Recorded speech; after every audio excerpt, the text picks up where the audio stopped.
c'est l'histoire d'un propriétaire qui additionne pour optimiser une soustraction. Un propriétaire de 2 appartements décide de les vendre et déclare une plus-value pour le calcul de l'impôt dû.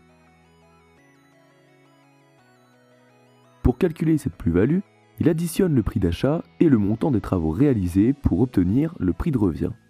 Enfin, il soustrait ce prix de revient au prix de vente.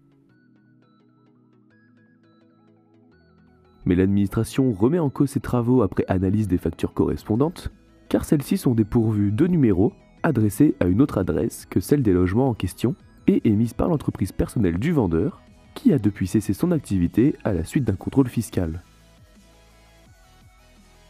De plus, les montants de ces factures ne se retrouvent pas dans la comptabilité de la dite entreprise et ne sont pas cohérents avec son chiffre d'affaires déclaré. Des doutes repris par le juge qui confirment ce redressement. Le montant de ces travaux ne peut pas venir majorer le prix de revient afin de minorer le montant de la plus-value et donc de l'impôt dû. Une plus-value immobilière correspond à la différence entre le prix de vente et le prix de revient.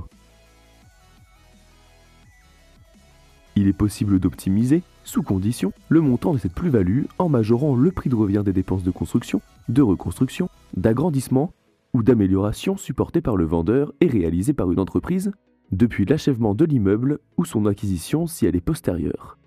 Cela suppose toutefois d'être en mesure de justifier la réalité et le montant de ces travaux.